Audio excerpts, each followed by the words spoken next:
Here we go to your right, Coach. Hey, Matt, does it kind of feel like year one for you all over again, given now that you have two coordinators that you've gone through the hiring process and made that decision yourself, plus knowing your season doesn't have to end on Thanksgiving night this year? So does it kind of feel like you're starting year one, even though it's technically your third year in the position? You know, I think there's a lot of energy and confidence in our building for a lot of different reasons. The biggest thing is we're able to sign 31 players and get back to that 85 number for the first time since 2014. Obviously, the coordinators, I like what we've done with our staff. I think whenever you hire two national coaches of the year as your coordinators, I think it makes a statement. And then, and then the ability to go back to a bowl game. I think, the players, the fans, the energy, it's all there. Just all that excitement building and the feeling of normalcy. You come in here and talk about football and not talk about sanctions or bowl games. I think it's going to be a good year. Coach, to your left here on the front row. Quinn Schweitzer, Great American Sports Network in Kansas City. Coach, you became the interim head coach at Ole Miss in 2017. Just kind of talk about what this journey's been like for you the last few years, coming in here now as your second SEC Media Days as kind of the guy, and what the pageantry and what it's like being, embraced by a place like Ole Miss, a very special place in Oxford. No, it is. Ole Miss is so special. It's a unique town. It's a family atmosphere. And so the part about being at Ole Miss, your alma mater, it definitely is very special. Last night, we came in last night because of the rain, and you drive up to the hotel and you see the big SEC sign and you see all the banners of all the different schools. Yeah, it was a special moment. And being a coach and a player in this league for now 19 seasons, I think you have a healthy respect. And you just feel really blessed to be a part of such a great conference and all the pageantry that is the SEC. Coach, to your right against the wall. Hey, Coach. Hey. Michael Brett, Center Down South. Matt Corral, I believe he's the only freshman here. Aside from his play on the field, what gave you the confidence to bring him to SEC Media Days to represent your program? You know what? I think Matt has that competitive fire and that competitive nature. He was thrust into a leadership role, and the kids rallied around him. And I think he was a great fit this spring with Rich Rod and that edge and that passion that he coaches with. And so he was just a natural fit as a leader because of all those qualities that he has. And I think people and the teammates gravitate to him because of that. Coach, to your left over here, front row. Coach, Noah Groniger, Great American Sports Network, Kansas City. Can you talk a little bit about your time, 2017, coaching Breeland Speaks, and now he's with the Kansas City Chiefs. Started off in a 3-4 outside linebacker. Now he's moving back inside. Can you talk about that transition for him, moving back inside, kind of where he's more comfortable? Yeah, you know what? I think one of the things, Breeland was a linebacker in high school, and but the thing that made him unique was his versatility. We played him in a lot of different positions, 3 technique, defensive end, but I do think he'll be more comfortable there. I really saw him grow not only as a player but as a person, and was very instrumental in me sitting right here today. The type of player he was, the way he finished out his career. Coach, to your right against the wall. Coach, obviously Memphis is the first game on your schedule, but the first SEC game is against Arkansas. What do you see in that program and the direction it's going, and what Chad Morris has coming into his second year there? Yeah, you know what? I got a lot of respect for Chad. Obviously, I think he's doing a great job. And as far as our focus, all of our focus has to go on Memphis because it's our first game. I think that will be a huge game for us, a huge test for us, because I think that will be a springboard if we can find a way to get that one done, to have a packed stadium in Vaught-Hemingway in a night game in the first SEC game. Coach, to your left, third row. AJ Spur, 90.7 WVUA FM Tuscaloosa. Coach Corral talked about how being ruled out as a young team or an inexperienced team is a motivator for this 2019 Rebels team. How big of a factor is that, and a driving force is that to this 2019 Ole Miss team? Well, I think it's big. I think playing with an edge and playing with that emotion and that chip on your shoulder will be very important for a young football team. And I'm excited about the opportunity. There's going to be a lot of new faces, but a lot of talented new faces. I think we recruited well, and I'm excited to see that depth really show up, being back at 85 scholarships. Although they're going to be young, I think it'll be fun to watch that competition and those young guys competing, and just really excited about that and the attitude of the football team. Coach on the camera rank. Rashad Snell, Alabama News Network in Montgomery. Right here, Coach. Gotcha. Right here, Coach. Gotcha. Yep. All right. Just talk about the transfer of Cavante Ruggs and how him transfer is going to be a loss to that defense. Yeah, you know what? I thought, Cavante, we obviously wish him the best of luck moving forward. It was just it was a situation where, he felt like it was best for him to move on, and we wish him nothing but the best. But he's a tremendous young man and has got a bright future. Coach to your left, third row. Hey, Coach, Jacques Doucet, WAFB TV. When Ed Ogeron was hired at LSU, there were a lot of people that were kind of doubtful because of his stint at Ole Miss didn't go all that well. I just wanted your thoughts of observing him over the years as a coach, how he's matured, how he's come along now and kind of stabilized his position at LSU. Yeah, I was fortunate enough to work on his staff for 1 year there at Ole Miss, and just was very, very impressed with his work ethic and the way that he went about his business and recruiting. But I think as a head coach you grow. I mean, no different than me. I think experience is the best teacher, and seems like he's started to be himself and not trying to be somebody else, but to really be himself. And I've been very impressed with that. Coach to your right. Hey, Coach. Hey. Mackenzie Simon from the Clarion Ledger. Going back to you having such a young team and a bunch of new faces, what's your philosophy coming into the season, or a motto you have the guys talking about? You know what? I just think I'm excited about the energy and the chip that they're going to play with. I thought on both sides of the ball, on defense, we're installing a 3-4 defense with Coach McIntyre, but to see them buy in, to see them playing with a chip on their shoulder, a bunch of guys that have played a bunch of football and they're tired of hearing about how bad they are. And to see them grow and their confidence grow is really special. In offense, you got a bunch of young, talented guys. And we will be young, but I think this offense is going to be fun to watch.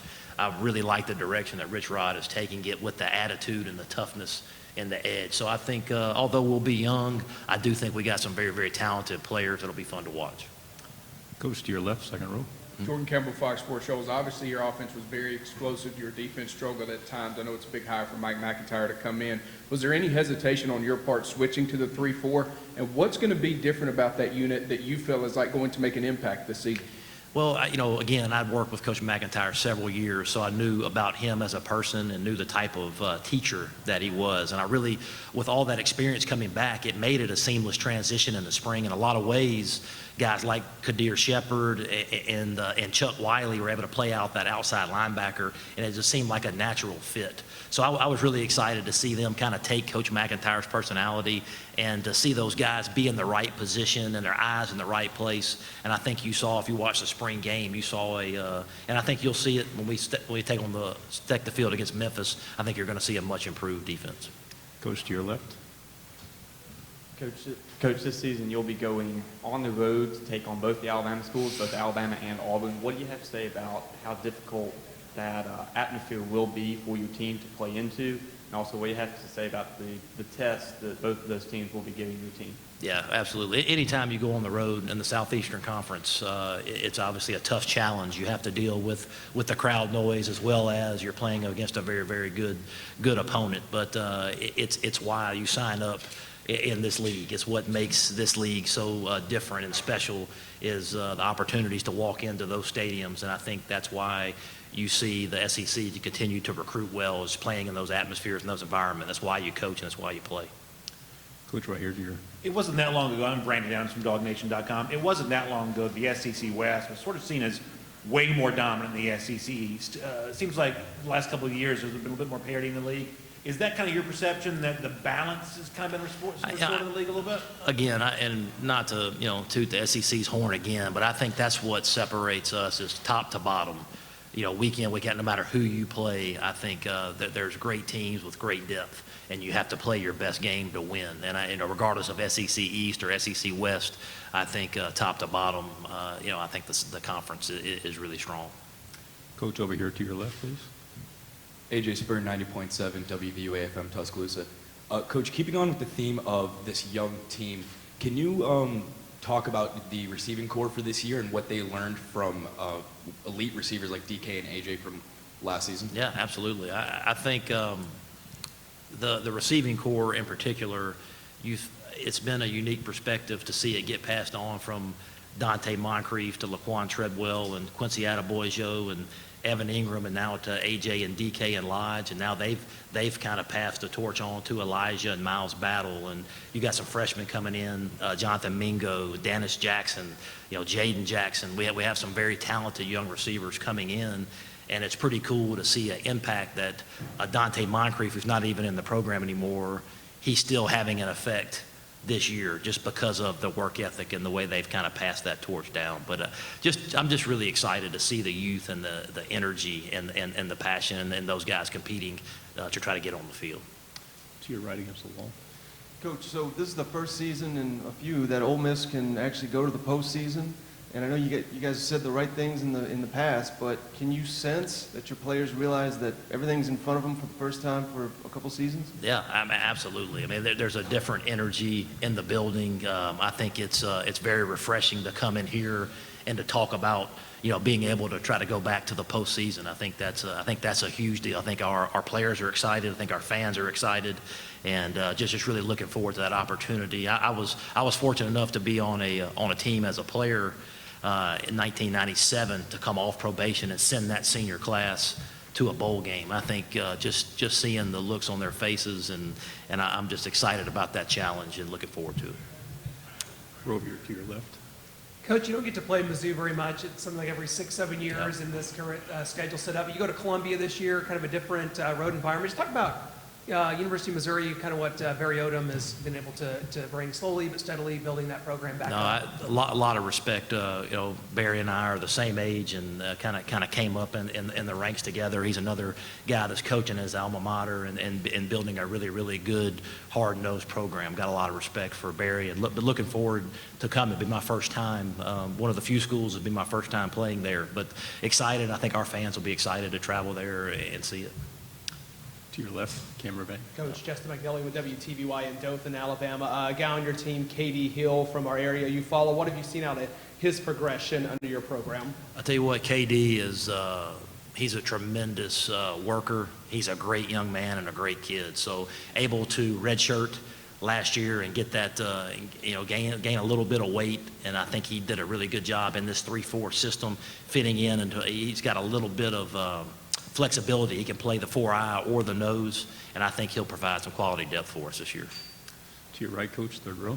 Talking about the Memphis game, might have had a couple fifth-year guys who were on that 2015 team that went up there, but can you use that as a message, especially with a non-SEC, non-Power 5 opponent saying, hey guys, I took a Sugar Bowl team that won the Sugar Bowl up there and we got popped pretty good. Does that resonate, or when you haven't played a game in 9 months, do they not care if it's Alabama or a JV team? I think they're going to have a lot of respect for Memphis and what they've been able to accomplish and what Coach Norvell has done there. So they're a good football team. We can't really worry about 2015.